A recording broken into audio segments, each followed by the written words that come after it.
Hello and welcome to episode 94 of the Back Nine Six Pack. My name is Mitch, joined as always by my esteemed colleague Justin. Have you had your welcome to 35 moment yet? Yeah, we talked about it on Saturday. I went for minus calories in the morning so I could just indulge myself and the but I Saturday I woke up and my neck was sore, like my shoulder was popping. It was not good. It was not a good wake up on Saturday morning. So Yeah. maybe that was like the initial wake up. So On your actual birthday, it just hits you like just immediately. it was rough. I mean, I usually warm up for about 4 or 5 minutes at the gym. I warmed up for like 10 or 15, like stretching because I was just in bad shape. Yeah, I'm going to pop this real quick. Go for it. Yeah, I don't know that this is necessarily age related, but if you want to count the appendicitis, I think that probably was mine. Yeah. So, Oh, yeah. So at least you made it a little bit into your yeah. 35. You're Well, 35 before. that's what I'm saying. It took about 3 months. So I would say watch out for June for you. Yeah, it's not going to be good. Hey, look, if I get injured, as long as it's after my Scotland trip, I could care less. Like that, Yeah. frankly, that's where we're trying to make it to. Anything after that's like whipped cream on the top there. So, Yeah, is you or Timmy packing the Theragun, you know? oh yeah, I'm bringing mine. Hell, I'm bringing mine this week to Mexico. I'm like, I didn't bring it last year, and I had some back problems the day before we golfed. I'm not doing that again. We're bringing the Theragun. It's gonna make the trip. So, Yeah, we can't have you waking up on the cold St. Andrews mornings, you oh know. gosh, yeah, no, we're gonna have to Theragun the legs for sure because we've got our caddies lined up, so it's definitely coming. Yeah. Well, happy belated birthday to you. Thank you. Welcome to 35. Please, anybody out there listening, watching, smash the like button, subscribe, rate and review the show. You can follow us on social media at Back96Back, and we'll get to some fan mail later. That link is always down in the show description. Just click that and shoot us a message. One thing of note here, we wanted to make, I guess, sort of like a official announcement. I think we talked about doing this a few episodes ago. You had asked the question, who are the best fictional sports figures, right? So TV shows or movies, not real life people, but Yes. in a fictional sports movie or show. We are pretty deep in the seeding process now for an official bracket. This will be our first year doing a bracket. I know it's a big thing in in the sports industry, the sports media industry. A lot of people having brackets, so we're gonna do ours, and that's what we're gonna do it on. And I cannot wait. Just one snippet. I cannot wait to bury Rudy Rudiger. That's really all I'm looking forward to. And people might be saying, like, you said this. You're like, that's not a fictional character. I said, no, but he's in there because the story's fictional. And that's why he's going in. Also, so I can bury him. So, publicly bury him. So, Taking shots at Mr. Rudiger, you know, a noted public speaker, motivational speaker. I can't wait till I get a cease and desist letter in the mail after this goes out. I guess one other note we can talk about, because we were just talking about this before. You had done the initial like tiers list. We're gonna do some composite seating with a couple special guests we'll have on that program. But I gone through it and I was like, man, Justin just has like a coach's bias. Like there's not enough players on here. You're just like all about the coaching. And then I realized, I think, maybe it's just Hollywood has a coaching. It's a Hollywood thing. Yeah, it's Yeah. 100% a Hollywood bias. You'd be surprised at the amount of coaches that, even if they're like not the main character, end up being like kind of the main character in the whole thing. So, a couple come to my mind, not to ruin anything, but like it's kind of crazy how that works. But I will say I'm gonna fight hard for some coaches because I am a coach guy, you know. But yeah, I think it's a deeper rooted bias than my bias. Yeah, I'm curious to explore that a little bit more. We can talk about this on that podcast too, but one other thing, just kind of noticed going through this, most of these movies are like from the 90s, maybe sneak in early 2000s, late 80s. Yeah, yep. But just like some of the actors that pop back up over and over, some of the stories that continue to pop up, it's Yeah. like, it's honestly like, we don't make movies like this anymore, it doesn't seem. No, I'll tell you, the '90s was. It was a great time to make a sports movie. There's so many good ones from the '90s. Obviously, there are like some older ones too that are really good, but Yeah. like the bulk of them are, they're like late '80s, to through the 90s pretty much are the ones that like, oh, that's a really good character. Now there's some like 2000 ones that I think people are going to find that are popular, but yeah, there wasn't a whole lot made recently that are like, oh, that's really good. So yeah, it seems like anything sports related has kind of gone down the like reality angle. yeah, kind of, it's not fictional anymore. It's more actually telling real stories, which I don't hate either. But the fictional ones are good because it's just, frankly, I think the best thing ever made is probably Ted Lasso, since like in a fictional route, probably since the early 2000s. So yeah, I mean, just thinking through the list in my head, I think that's probably pretty close to correct. But yeah, everything Hollywood now is like these big, it's like a superhero movie or something that's made to win an Oscar. And that's pretty much what you're getting these days. We're it's so expensive to make a movie nowadays that I don't blame them. It's the pet projects that people used to do, like, some of these movies. I don't think that's really possible anymore, honestly. Yeah, it's kind of crazy. And I just don't think you have like, this could just be us getting older too and different generations of actors or whatever, but it felt like so many of those actors going through the list today was like, these are like, they were like stars, right? They were like, real, I don't know, like A-list people. Nowadays, it seems like there's just so, like, actors are coming from everywhere. Yeah, I know. Yeah. Yeah, and that brings up a good point. Rest in peace to Gene Hackman, who passed away this week. Notable Hoosiers, right? That was his big sports movie that he did. He was the coach in that. But like you said, it's kind of crazy now. And then especially they come out with these real life stories and like that like pushes someone in their career to like new heights, right? Mm-hmm. You see it with like the music, the remake of the music, like telling the story of like musicians and stuff. Some of those like took those guys and girls to just crazy heights after those movies. Yeah, I mean, tons of them that, I'm terrible with movies and actors and stuff, but you had the Freddie Mercury. Yeah, that biopic guy, and he's been in everything since that movie. So yeah, Rami Malek, Malik, something like that. Austin Butler, obviously with Elvis. Now you got Timothy Chalamet with Bob Dylan. Like, Although I will say something about Austin Butler. People say he still talks like Elvis in other movies since he's done that movie. I don't have a problem with him. I've never noticed that, but I think that's funny. Yeah, he just like permanently built in the Elvis accent. Yeah, I do. When you got to become these people, it's kind of hard. But yeah, you're right though. I feel like these stars kind of come out of nowhere and come from everywhere, and not sports related, but like the girl from Queen's Gambit, like she's been in everything since she made that show. It's kind of crazy. Yeah. All right. Well, we'll our plan right now is to have that out next week. So everybody stay tuned. We're going to do a special episode on that one. So might get a little Back 9 6-pack too for next week. Heck yeah. Looking forward to it. And of course I'm going to go ahead and build out a full bracket for that. So everybody can, you can follow along, fill out your own bracket. Let us know where we're wrong. Because the beauty in this is going to be, look, I bet you I've only seen like half of these movies probably. And the point of this is not to get it right. We're not trying to pick like, no, it's about who wins the debate and then they move on. You know what I mean? Not even that. Like, we're all going to have our own bracket. So like, I'm sure mine is going to look vastly different from yours. And, Gunth and Nick will have their takes on stuff too. But like, the point is like, it's going to be your opinion up against someone else. The fact that we're already arguing in the text group, me and you, it just tells me how electric it's going to be. So... yeah, it'll be fun. So everybody stay tuned for that coming your way next week before the actual NCAA tournament kicks off. And now on to golf. Best thing you saw in golf this week? Oh my gosh, there's only one thing, and I sent it to you, and I hope you don't mind. I'm going to snag this. Go ahead. The New Zealand Open was this week. Yeah.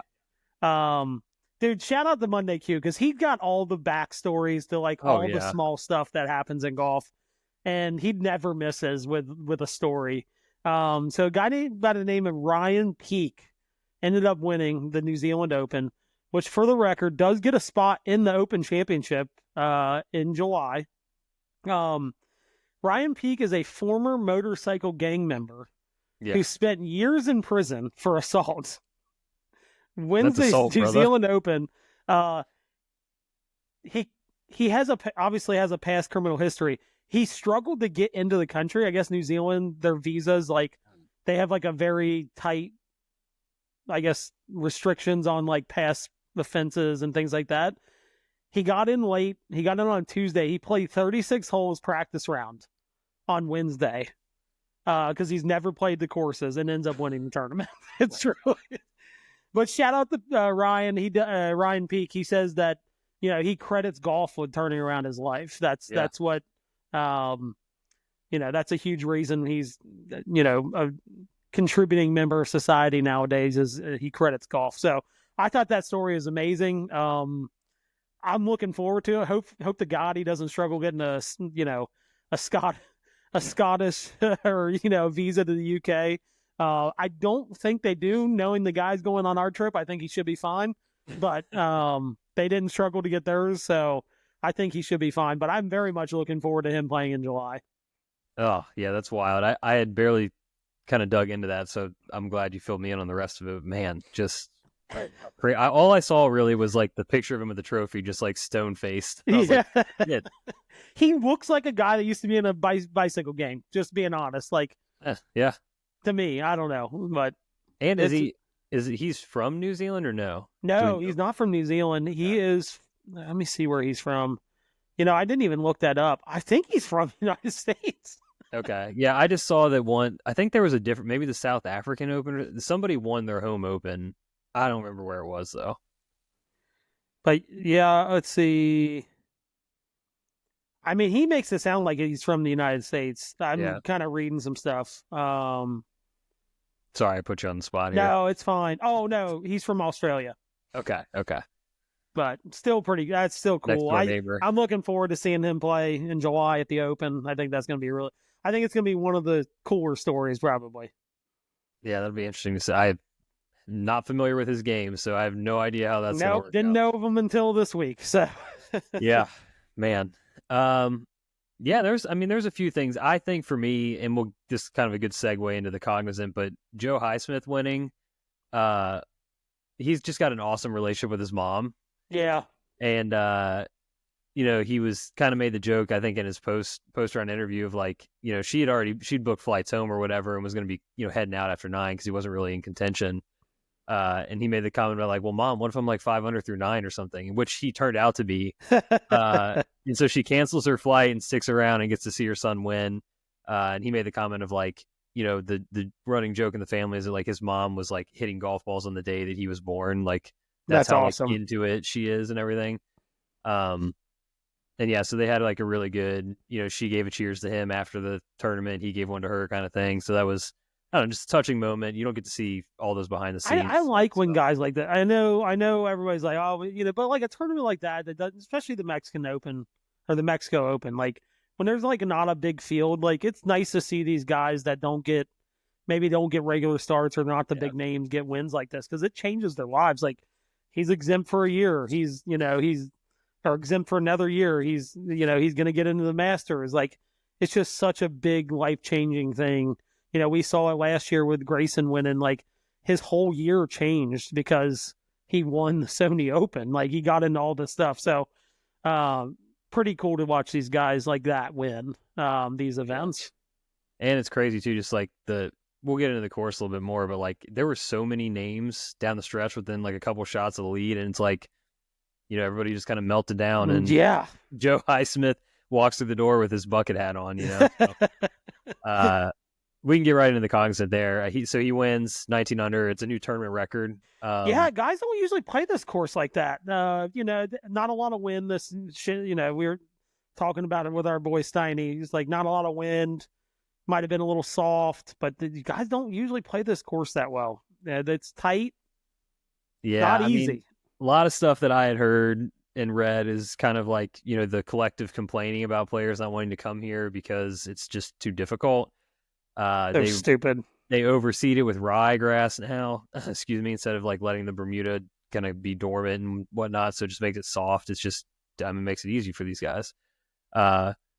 Which we saw with Jake Knapp shooting 59 on Thursday. That was like the most effortless 59 of all time. Yeah, and had a shot at 58 on the last hole too, which He could have shot 57. I mean, he had a really aggressive lip out on one hole, and then then he had like a another 12-footer on 17 that he missed. Like he wasn't that far away on 17. I mean, it could have easily been a 57. Yeah, and then he had that lip out, and then he had another one he left like dead in the heart, like on the lip, just short. So like that, it was crazy paying attention to that on Thursday. But yeah, so Highsmith shoots 64 on the weekend, low round both days to go win the tournament. Pretty damn impressive. I mean, that even though it's playing easier, I don't care. I mean, like I've played that course. It's not that like it. I think it's a good reminder. Like I've played that course, and it's hard. It is so hard, especially the bear trap. It's not easy, and to watch guys just like make it look like a pitch and putt, it blows my mind. It really does. Yeah, I mean, he made the cut on the number at 5 under and shot 14 under on the weekend to win. That's like, I can tell you this, like we could go out there in a 4-man scramble and we would struggle to shoot 8, 9 under. I mean, it's not easy. Yeah, that's so impressive. And again, going to the Masters, I'm excited to see those floppy hats out at the Masters. Yeah.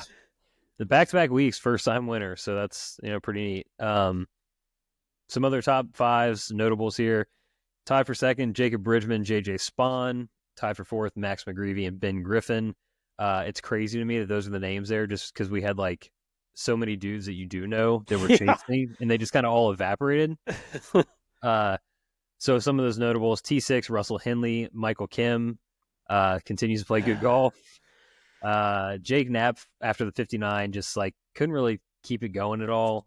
Petered out to a T6. T9 for Spieth looked very back again. Kind of made a run on Sunday, but just petered out, ran out of holes kind of thing. Our guy Shane Lowry, T11. We were hoping for more, but but that's not a bad showing.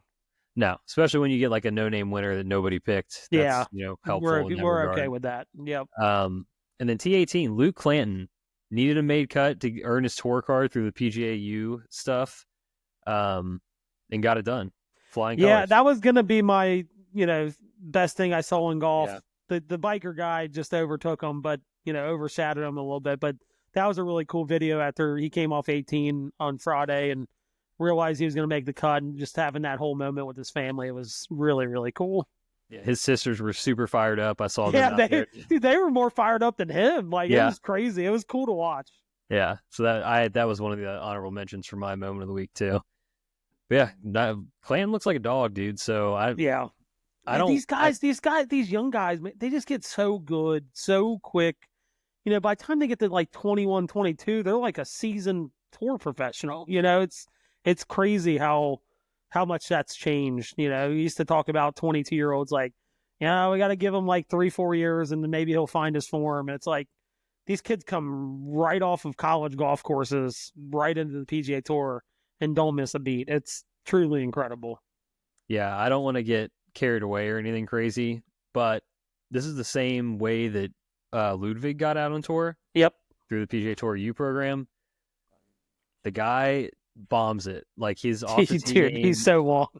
I don't know. The way the rest of the U.S. team's looking, you could maybe come fall have an argument for Clanton on the Ryder Cup. Yeah, man, if he keeps playing really good golf, I mean, I would, like, if he maybe throws in a win this year, like, I would have zero issue with that. Like, get some fresh blood in there. It's a bomber's track at Bethpage, I was watching the third season of Full Swing, and it's got me fired up for Bethpage again. Watching that last episode, Keegan gives a little pump up speech, after they win the President's Cup. But look, I like you got a kind of a kickstart, captain going in there.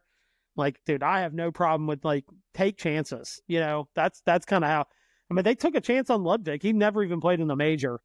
And went out and played in the Ryder Cup. So, I see no problem if he got hot, putting him on there. Same. Quick note while we're here on Full Swing. I've only gotten through one episode. And since we're not going to do like probably a breakdown series like we did last year, just with the bracket thing, the fact that they hit us like right off the bat with like a Happy Gilmore 2 promo, I about turned it off. I'm Oh, not gonna really? lie. I'm like, holy shit! All these No, guys are going to be in that movie. Like, I no, couldn't believe it.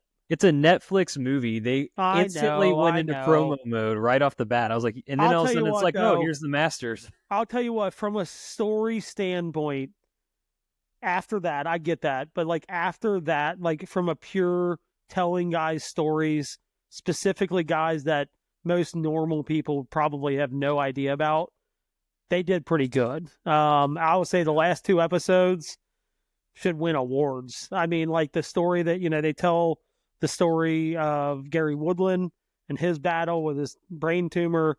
And then they, the last episode, because Camillo, he was a vice captain on the President. They tell his story about him and his daughter. And, I didn't realize how much Jack Nicklaus was involved in getting his daughter treatment. I mean, I know she ended up passing away, but he made one call to Jack and they got her into, the children's hospital in Columbus. Like, so those stories were really, really good. Yeah.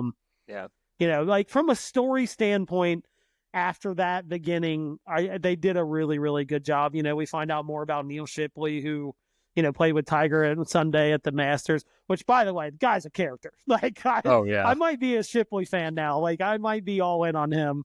The no lid lifestyle, when he gets a coffee, takes it off. I'm like, that's wild. Like, I would never do that. But the guy's a character. I think they do a really good job. Probably the best they've ever done about telling the stories of guys that you probably, most people that don't follow golf have no idea about. So yeah, I mean, you could tell that just from like watching the promos and trailers. Like, you could tell that this was going to be better and different than the previous 2. But just when they did that off the bat and then like hard pivot to the Masters, I was like, what is going on?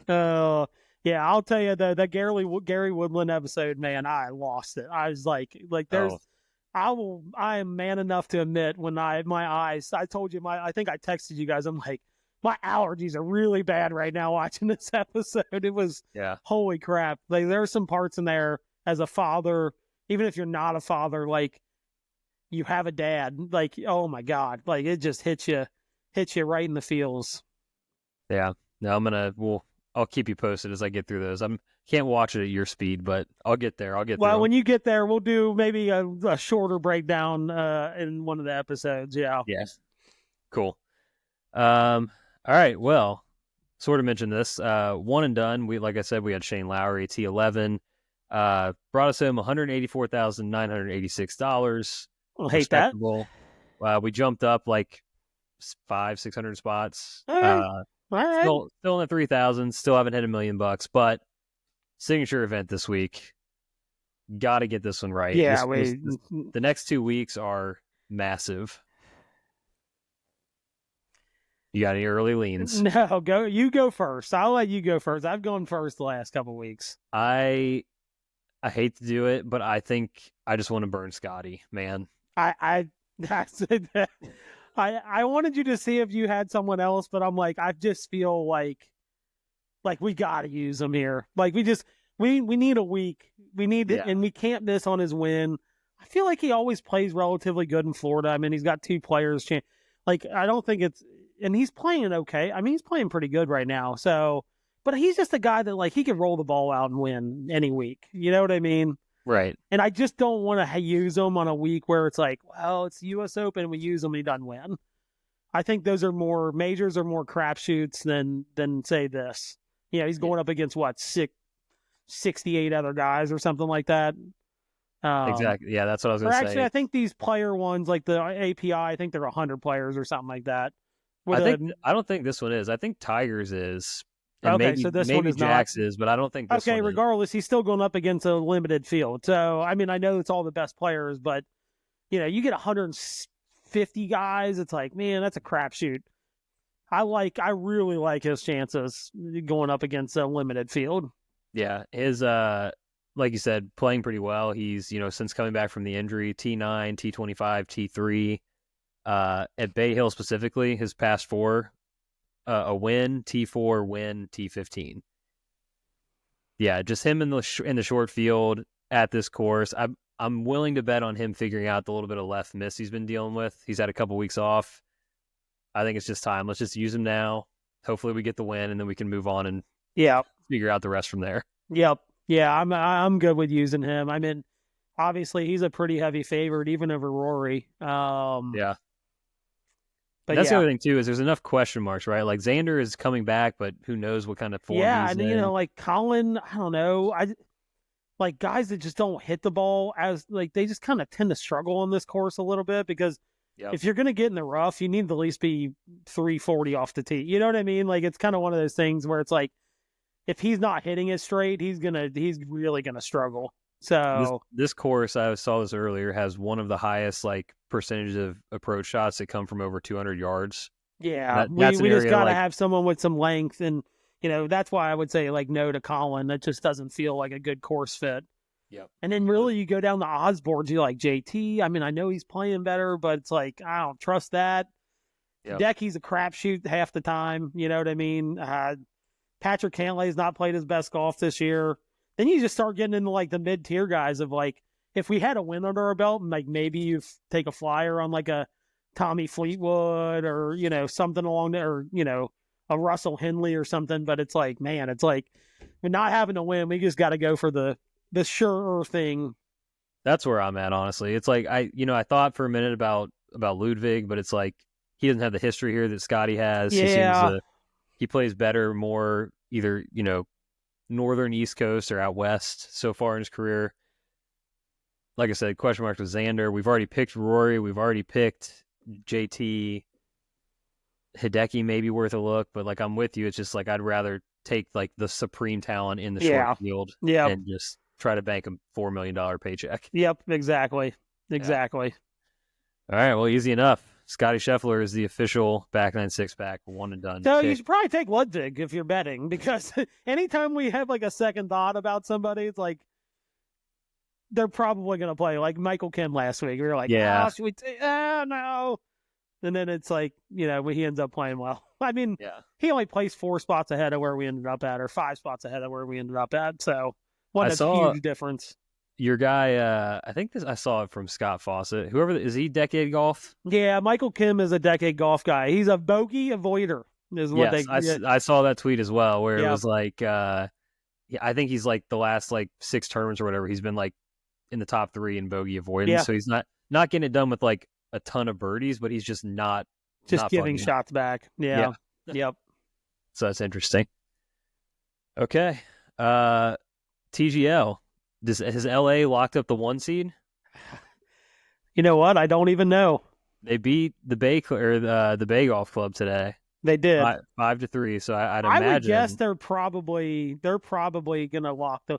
It might not be official, but it's probably almost a foregone conclusion at this point. Yeah. Do I even want to check if New York eliminated my squad? They might. I think if they lost today, I think they were eliminated. Oh my God. I thought I saw. They got their asses beat. New York beat them 10-6. Boston Common Golf 0-4-1. Yeah, I think they're done. Yeah. I would like to formally denounce Boston Common Golf Club. and I'm joining the Bay. This is my official announcement. Oh, you're already getting rid of them? I'm done. God, you're a bandwagon. I'm bandwagon TGL fan. God, if you bandwagon it and the Bay ends up winning, I'm never going to let you hear the end of this. That's fine. This can be. Look, like I said, I filled out the form. They told me to do this. I tried to deny them, and Boston's just no juice. Zero juice. No juice at all. Gosh. Oh my God, Atlanta has only. See, this is the Patrick Cantlay effect. Atlanta has only won 15 holes so far, but they're 3-1. Yeah, God. Yeah, because they don't throw the hammer or anything. Yeah, exactly. They're just playing too conservative. That's all they're doing. They're just run the ball, play defense. That is exactly what they're doing. Except when they run the ball, they're running the triple option is what they're doing. Like they're running clock. You know, it's like they're like the Falcons from a couple of years ago. They're running the Arthur Smith offense out there, just killing clock. Unbelievable. Yeah, it looks like LA 4. Let's see. Yeah, 4-0-1. Yeah, with they're the gonna. I overtime think that loss. probably pretty much locks up their only loss came in overtime. Yeah. Yeah, big match tomorrow. Well, maybe not that big because New York won, but Jupiter Links and Atlanta Drive play tomorrow night. I think Atlanta could put a dagger through Tiger's heart tomorrow night. Oh God. Someone needs to put a dagger in that team. They stink too. That'd be, that's a tough scene. Tiger and Rory both missing the playoffs. Of their own league. Yeah. I mean, dude, that'd have been like Vince Lombardi not winning the first 3 Super Bowls. Like, I mean, come on. Yeah, what would it be? The Hunt Trophy? That'd be sad. Yeah. Yeah. We don't want that. No. Oh man, that's bad. But yeah, Jupe in Atlanta tomorrow. Season's winding down. We're up on the playoffs, so we'll keep track of that. Best field in golf this week, the Seminole Pro-Member. It's better than the Arnold Palmer. I mean, let's just call it what it is. Like, Yeah, I mean, Tiger's playing, and Tiger played the Seminole today. So we do have results. I did send you the results. Yeah, I got him here. The gross division, Bill Davis and Billy Horschel with a 64, good shooting. Jimmy Dunn, it might be a sandbagger. Oh, he 100% is. I think he won the net last year too. Like, total sandbagger. They came in second in the gross. Him and Ryan Fox with a 64, but that's a net 61. Yeah, dude, Jimmy Dunn plays golf every day. He is. You can't sit here with a straight face and tell me that dude's like a 4 or 5 handicap. There's no chance. Yeah, and there was a scorecard playoff for them to win, for Billy Ho and Bill Davis to win the gross division. So they almost won. Jimmy Dunn almost won both. I'll tell you this: the surprise, Kevin Kisner coming in 3rd in the gross division. Yeah, I'm going to guess whoever Pierre Peterson is carried his ass around the golf course today. Yeah, that's a player. That or kids just got scorching hot with the putter maybe, but that could happen. I mean, look, he's still an unbelievable golfer. Like, I know he's not, the Kisner from like 5 years ago or whatever, but he's still, yeah. What's the Seminole's a Ross course, right? Yes. Yeah, you got to watch it. You got to watch out for kids on Donald Ross tracks. Yeah, I mean, he could he's not a good ball striker anymore or top ball, but like the dude can putt the ball. Like, I don't care. Yeah. He can still putt it. And you get him on a Ross course, he's got an advantage there. That's for sure. Net division notable. I just saw Shane Battier and Keegan Bradley. What T5. What a twosome there that is. That's honestly kind of like, I hate Duke, but I love Shane Battier. Like, I think Shane Battier is a good guy. Where did Rob Manfred come in at? I thought he was pretty far down there. T8 in the gross division with Eric Cole. What a deadbeat group. That's a pretty deadbeat group, honestly. Shots fired, but man, here's what it is. I'm not gonna lie to you. And this, I'm battling with this myself with Jake Knapp because I want to like Jake Knapp a lot, but I can't take the PXG people. For the most part, the PXG people, I'm out. So no, and then like Eric Cole was like had his PGA Tour card and was like playing in Major League Golf events in the off season. Like, what are we doing here, man? Like, you're legit taking like money from guys that don't have a tour card because of course he went out and won. You know what I mean? It's like, what a deadbeats. Yeah, I agree with you.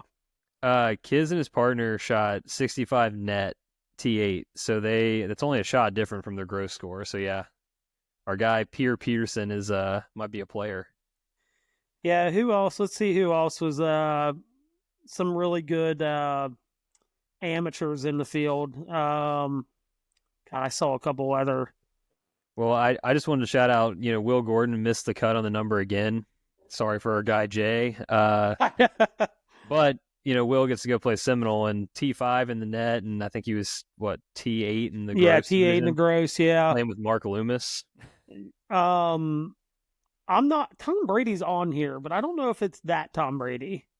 But I think it is. I think it is that Tom Brady. What a weird twosome that is. Matt Cahill. I know.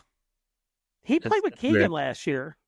But also, but Brady's like 50 years old, so it doesn't surprise me. Yeah, but it was him and Keegan last year. I remember that for a fact. Yeah.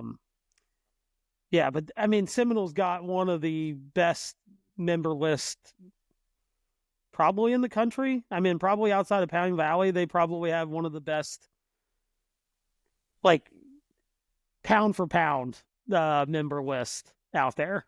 Yeah. We got Rory plays with his dad every year. It's kind of fun. Yeah, he does. Yeah, his dad's a member there. Yeah, 68 gross. What they shoot net 66. Yep. Yeah, T13 gross, T16 net. Stan Drunkenmiller's out there. He's a bum. He played with Adam Scott. He's a bum. I'm trying to see if there's any other big names on here. It's crazy because most of them are like CEOs and things like that. So you're not really gonna like know who they are. Well, like you know who they are, but it's like who cares? Tiger played with Seth Waz, the former president of the PGA. Yeah, they didn't do shit. I think they shot like 71. Yeah, they didn't play very well. But it's an incredible. I mean, Nelly Korda played in it. Yeah, they just the pro list is elite. It really is elite. Oh, here you go. This is what we need to see. Who's Scam Young? 75 gross. Yeah, good. I'm glad people. Yeah, I hope his member probably doesn't invite him back next year. Here's another more one. People to understand how big of a scam that guy is. Keith Mitchell had to just be like getting hammered out here or something. They shot 76. I saw that. God. Dude, I mean, Cam Young shot 75. I mean, he's a good player. It's not like he's like, dude, what is Akshay doing? I know. I don't know what Akshay's doing there because he's been playing well this year, but that's Nick Dunlap was pretty far down there too. He was at 74. Yeah, Jessica Cordes did pretty far down there. Joel Damon 100% drank himself around the golf course. He shot 74. There's no way him and Gino took this serious at all. No. He's coming off another good week. Did you see his golf bag that he had today for the sick? Yeah, that thing's nasty. Gosh. And so Gino's gonna try to get it signed by a bunch of Major League Baseball players, and then he's gonna auction it off. But just for people that didn't see it, it is a baseball glove that Sun Mountain made into a golf bag, and it's sick. It's a really cool golf bag. Yeah, it has like the pitcher's like webbing or whatever. Yeah, oh my god, it's so cool. Yeah. So cool. Pretty neat. But I think that's it. But it's a cool tournament every year. I mean, what a hell of a member guest or pro member or whatever they want to call it. It's crazy that they can get all those guys out there for one day. So I know. That's honestly like that might be like a top 5 like I want to play this course for me. Yeah, I've always been in the stance that like if I had the money, like if money was no object, like everybody's like, "Oh, Augusta." Well, listen, people don't just get invited out to Augusta. Seminole's way up there on my list. Pine Valley, obviously, but Seminole's like very accessible from a standpoint of like if you have the money, they'll take you, kind of thing. Like Pine Valley's not like that either. So, but like from a standpoint of like if you have the money, you can play it. You can go and be a member. Seminole's pretty far up there. So, yeah, I'm trying to find it. Dude, what? Hold on. Yeah, so our buddy Trevor, there was a time, I forget exactly what the connection was, but he like almost got on at Seminole, but there was something happening that like they were like, "Oh shit, never mind, we can't get out." Cool story, I know, but I can't find it.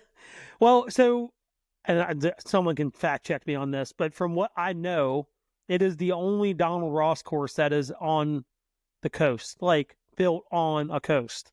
Like it's waterfront. Interesting. Someone can fact check me on that, but I've been told that a couple different times from a couple different people that it's the only coastal Donald Ross design. I mean, that sounds right. I think that. But it's sick. I mean, they played the Walker Cup there probably like 6 years ago, maybe 8 years ago. That was a pretty cool scene. So. Yeah, I'm gonna have to reach out to him and figure out what that story was because I can't find it in my text right now. But yeah. All right. Well, cruising through tonight's episode, we are on to fan mail. Tom came back for more. Tommy Turndogs had more than one question. He's juiced. We're getting close to golf season. He's juiced up. Yeah. So real quick before I answered this question that he posed, I wanted to follow up on his question last week about like golf podcasts, golf content that we're into or whatever. Because I know, Tom, that you're like me. You're a bit of like a gearhead kind of. Yeah, a bit of a gearhead, a bit of like a golf like game. You're just like interested in improving and stuff like that, right? That's where I'm at too. I just like the process of getting better. So I wanted to shout out No Laying Up on YouTube. If I mention their podcast all the time, but their YouTube channel is fantastic. And they've had a series up lately about a bunch of different game improvement stuff. So whether it's like going to the Titleist Performance Institute and getting like biomechanics stuff done, getting fit properly, all that, to just like course management videos that they have guys like, there's the Golfer's Blueprint guys they have on. They'll have on, I think that somebody had John Sherman. We mentioned him on this before, and his Instagram account. So like they've done a lot of videos recently where it's just like game improvement stuff. So I think you would find those interesting. And anyone else out there that's like me, I think too, would get a kick out of those. It gets you like excited to when I watch them every single time. You already have the itch, but it like implants it in my brain that I need to get out and practice or do a stack session or whatever.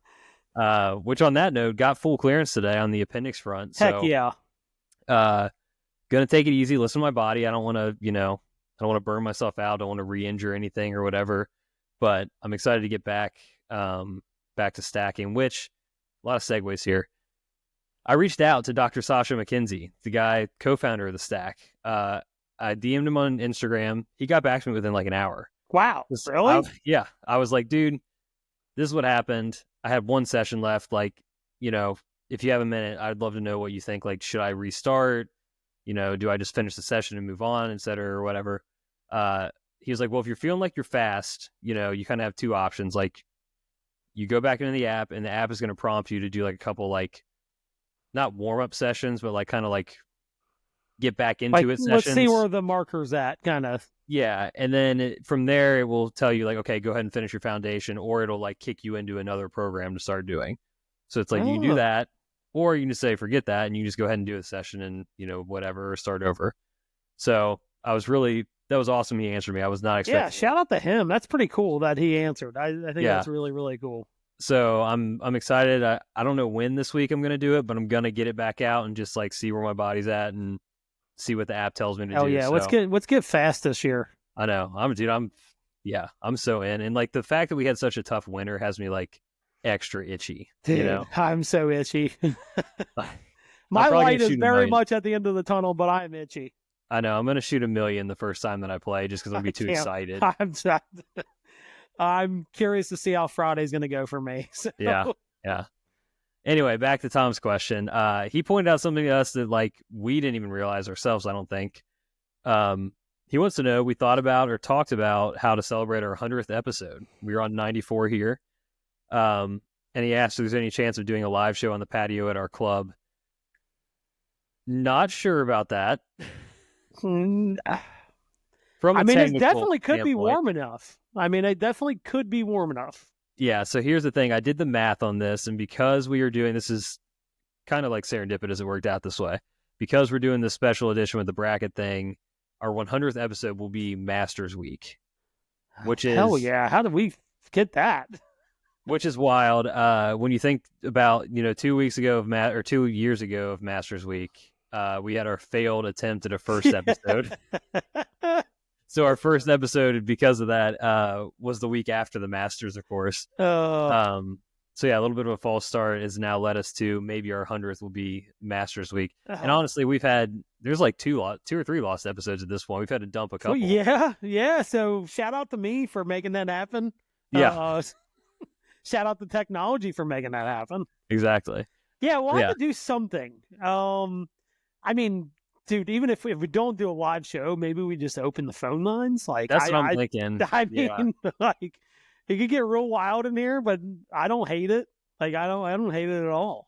Yeah, we might have to buy like one of those like temporary like phone, inboxes or whatever, and just have people.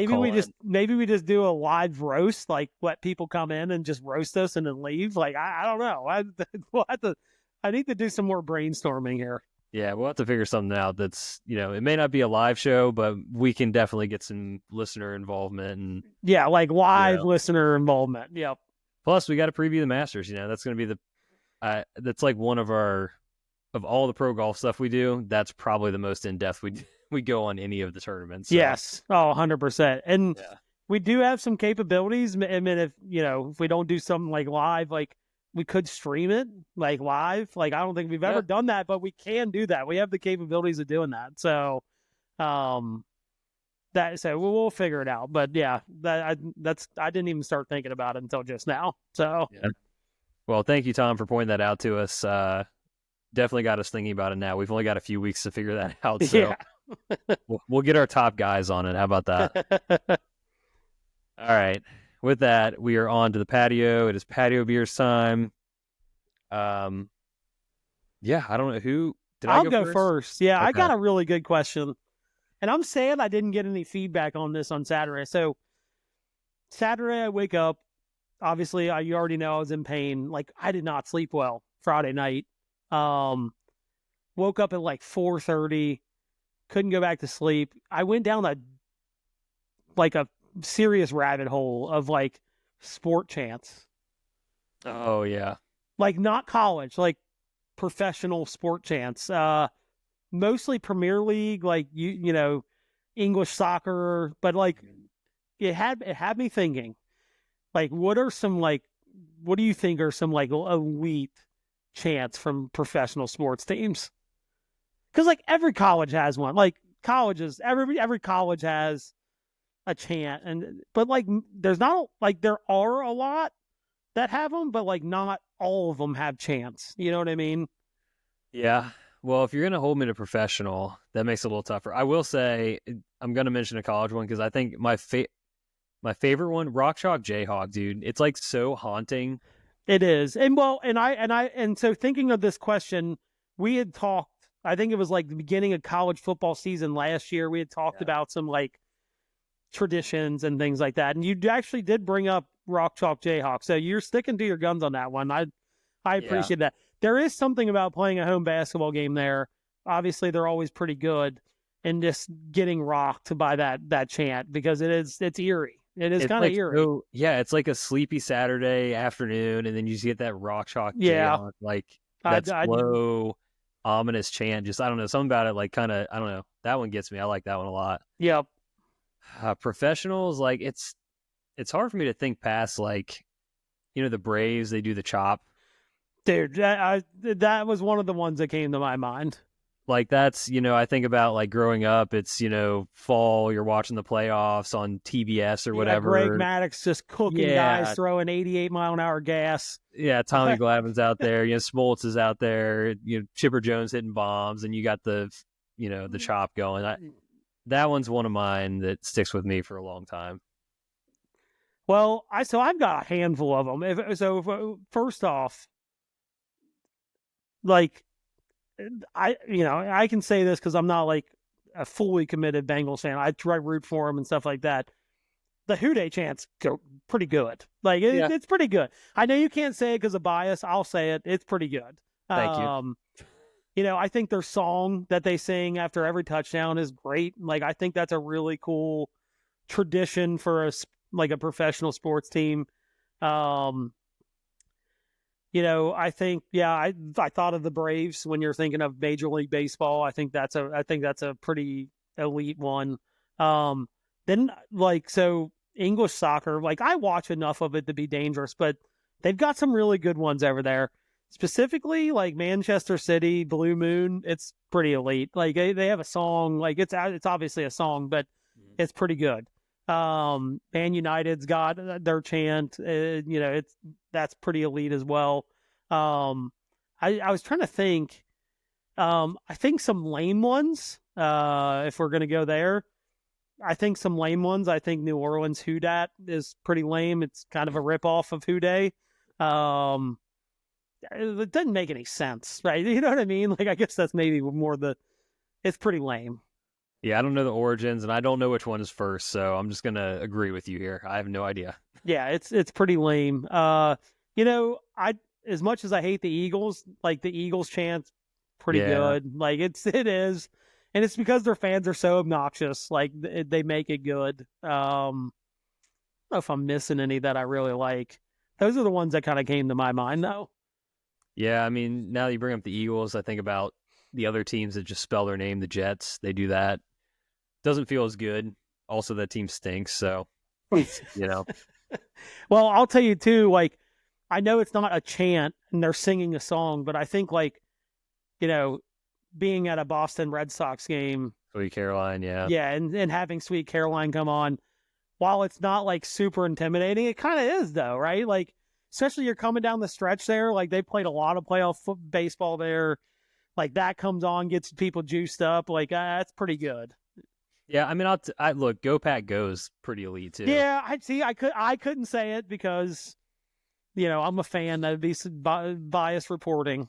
Yeah, but I mean, like it's very simple, easy to do in unison. Yeah, It's historic. and like if you're watching, what I think a good chant is like if you're watching a game at home and people are so into it, you can hear it through the TV. Yeah. I think that pretty much qualifies it as like, okay, this is an elite chant.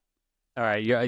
Look, I gotta use both sides of the coin. You'll probably disagree, but Skull is pretty sick when they do the Skull chant. Yeah, That's nasty. I needed you to say it. I was not going to say it, but it is, and they do the clap, and it's good. I mean, it's up there. It really is. Honestly, I think it's probably, yeah, that might be number 2 for me behind the Brace. Like, I think Skulls. It's intimidating, I think is maybe what it is.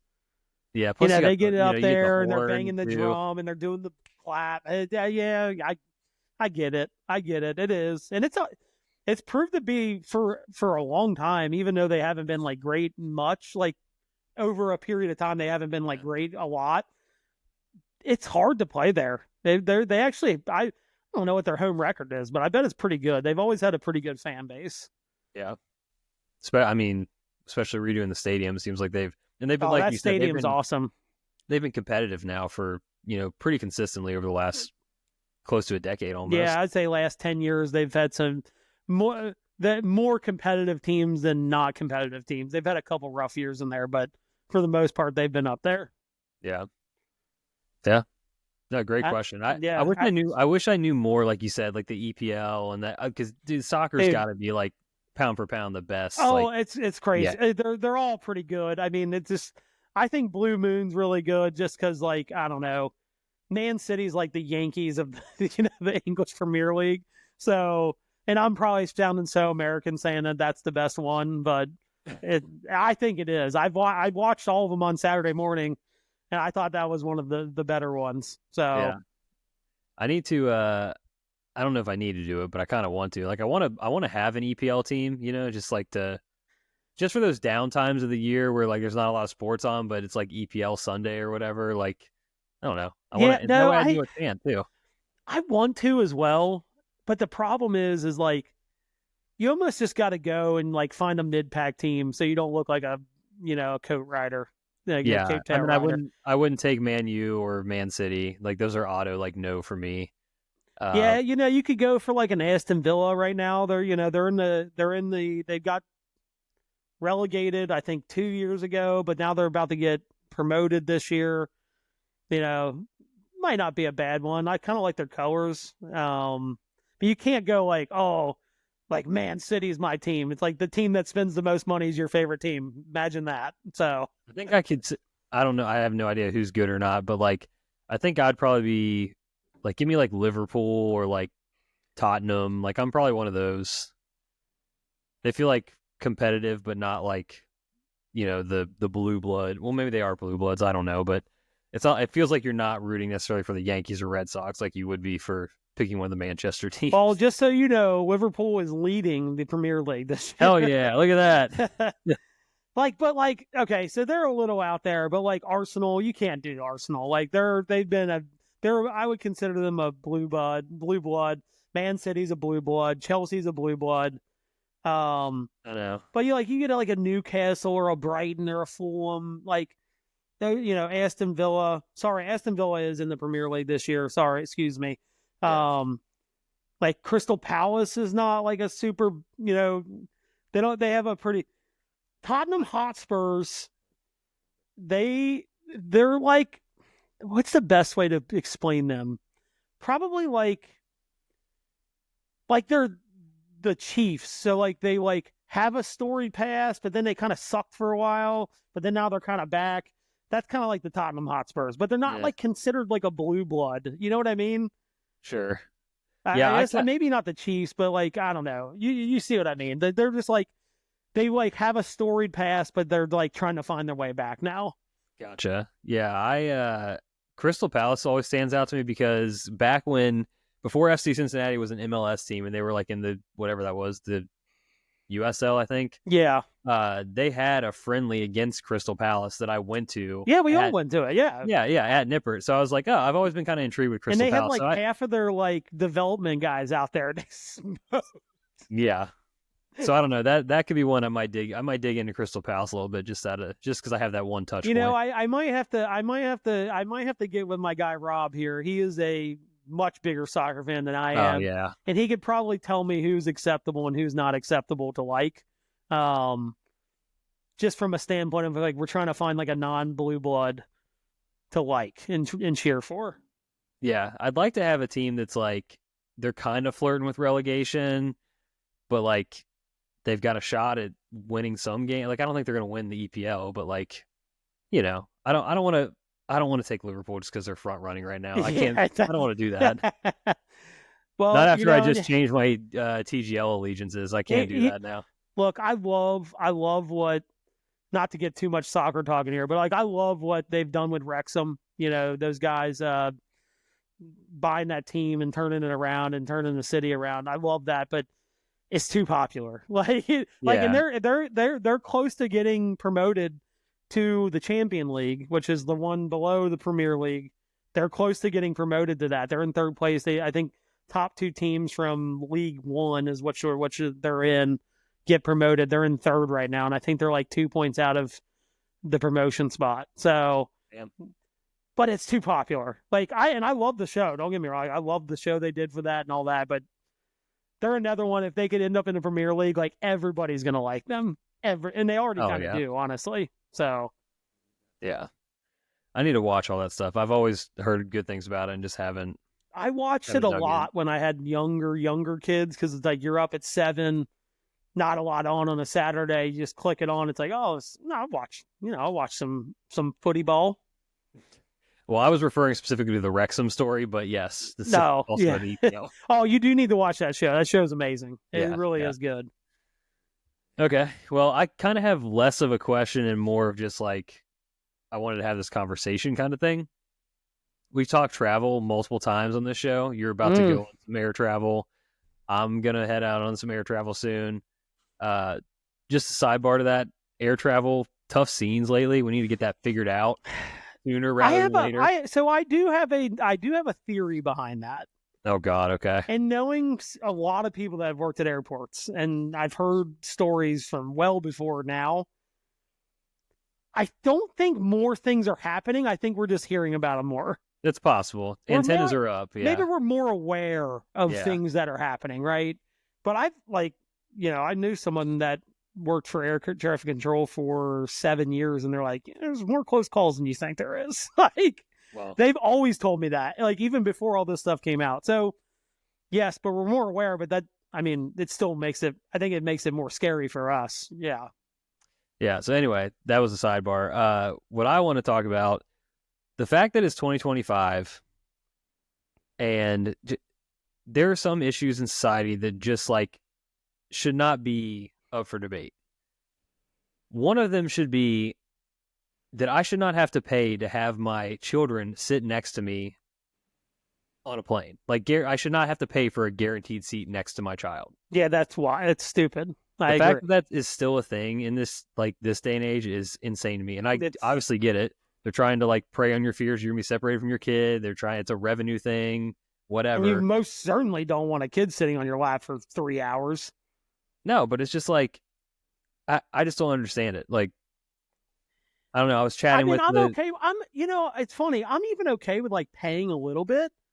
Like, you want me to pay like, I don't know, like a $100, or maybe even a $75, like, hey, they're going to sit next to you kind of thing. But like the fact that like you have to buy a full ticket to like make sure they're going to sit next to you is kind of wild. Oh, I don't even care. I'll pay for the ticket. Don't upcharge me to pick my seat Oh, to guarantee that my well, kid I is guess next if to you, me. yeah, I mean, I guess that's true. It just depends on what airline you're flying. Yeah. Well, that's the thing. It shouldn't depend on what airline. You should just, I'm taking a 2-year-old with me on a flight. I paid for a ticket. You should just put me with them and not have me go through this fear of like, if you don't prepay for your seat selection, you might have a random, yeah, like, it's so dumb. so we're going through that with Scotland. Like they're trying to charge us like $150 to pick our seats. And I'm like, as much as like I'm like, I should just go ahead and pay it. Like part of me's like, fuck them, dude. Yeah. Like I'm not paying that shit. Like this is stupid. Now, if I had a kid going with me, that's one thing. But like, I don't care to sit next to a stranger. Like I don't know. I don't know. Like it's I stupid. literally I get what you're saying. I get it if you have other like if you want to charge for the extra leg room or for whatever, whatever, do that stuff. That's fine. I'm just like, you can put me in the last seat of the plane or row of the plane. I do not give a shit.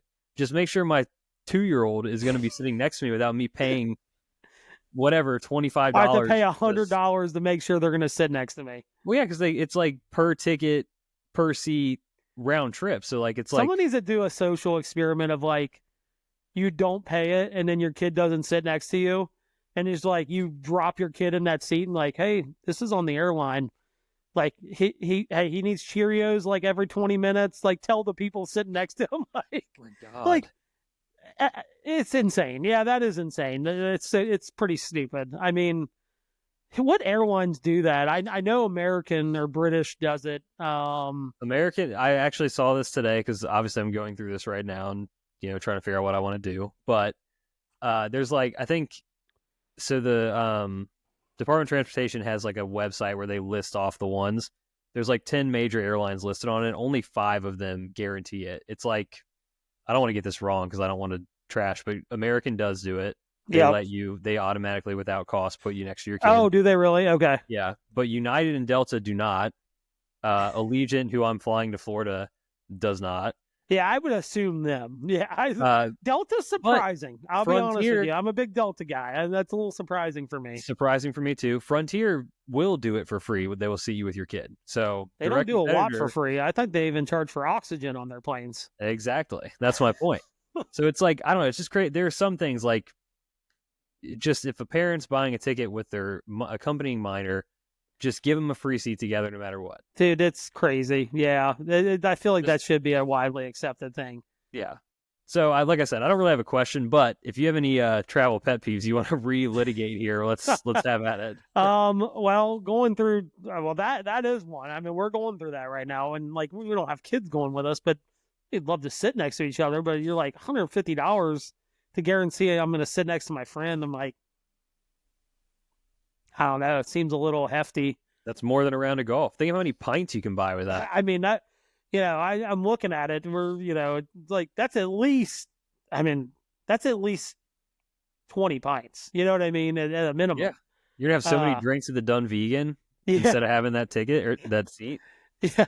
At the old Tom Morrison Cafe where we're going to eat lunch one day, like the pints are $6. That buys a lot of pints in there. Yeah.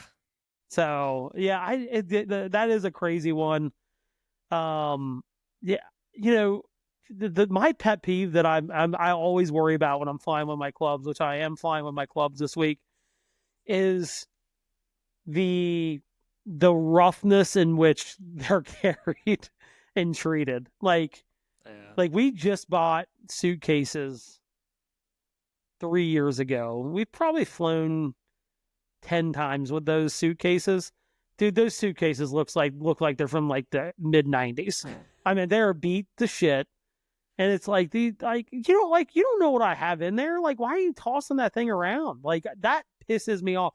Especially when you look out the window and you see them throwing it. Yeah. You're like, even if it's not my bag, I get mad. Like, I'm like, dude, that's fucking bullshit. Because they're about to throw mine. But I always worry about that when I'm flying, like right before I'm flying with my clubs. I have a hard case, so I'm not like super worried about it. But my whole thinking is like, man, if they throw it and like lands on the top and somehow one of them breaks, like I don't know. That does piss me off.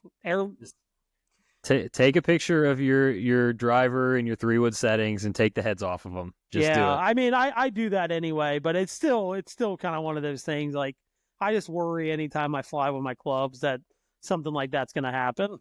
Yeah, no, it's same. And I've taken some real chances, dude. I've taken them to, like I said, I've taken them to Florida with Allegiant before. Like, oh gosh, that is like, you just might as well be flipping a coin there, whether you're going to have a broken club or not. Yeah, I mean, you think it's a little bit, if you're doing direct or whatever, maybe you're better off, but less changes, yeah, just less of other people handling the clubs, but still. I will say I do feel better when it's like I have one flight, which that this week we've got one flight, Indianapolis to Cancun. So I'm less worried. I do worry about in a foreign country. I try to limit what I keep in my golf bag when I do this for the absolute terrifying situation of my clubs getting, stolen and pawned off somewhere. So, yeah. But I made sure my air tags got charge in it just in case it does decide to end up in another cart and taken to somewhere to be pawned off.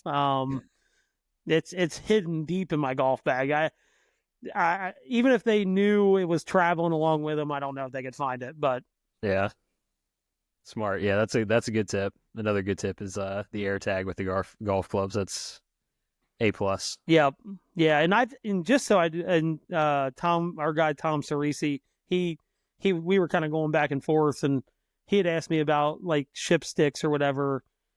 I've never used ship sticks. Everybody I've heard never had a problem with it. It's just really expensive. Yeah. It's definitely I'd say it's a convenience thing and like not dragging them through the airport and things like that. I've never used it.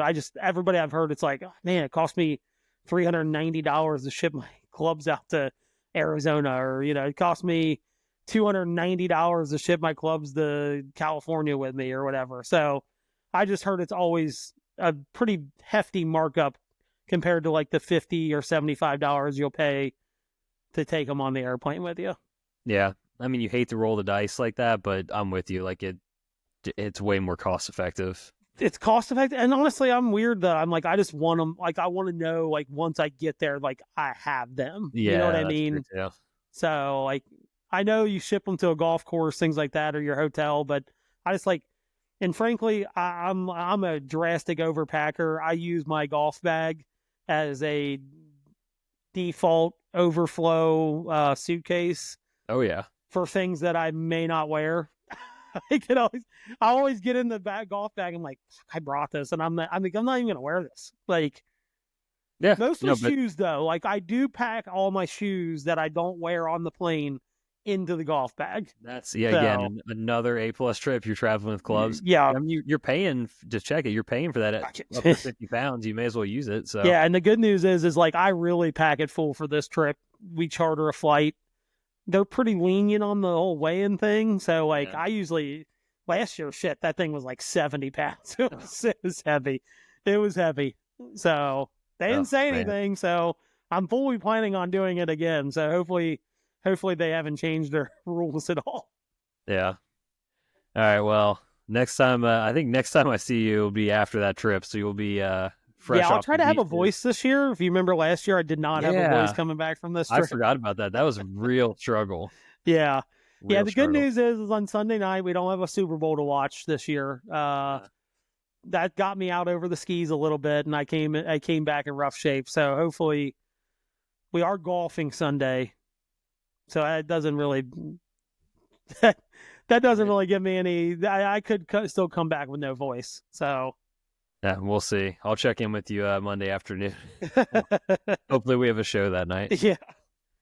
All right. Thank you all for listening. As always, please smash that like button, subscribe to the YouTube channel, subscribe to the podcast feed, rate and review the show, follow us on social media at Back9Sixpack, and shoot us some fan mail if you'd like. And like I said, stay tuned next week. Bracket is incoming. Yes. We'll have it ready. We'll have that special show out for you guys as well. So appreciate if you everybody, if you see that out there on social media, please like it, retweet it, repost it, whatever. would be awesome. So until next time, cheers. See ya.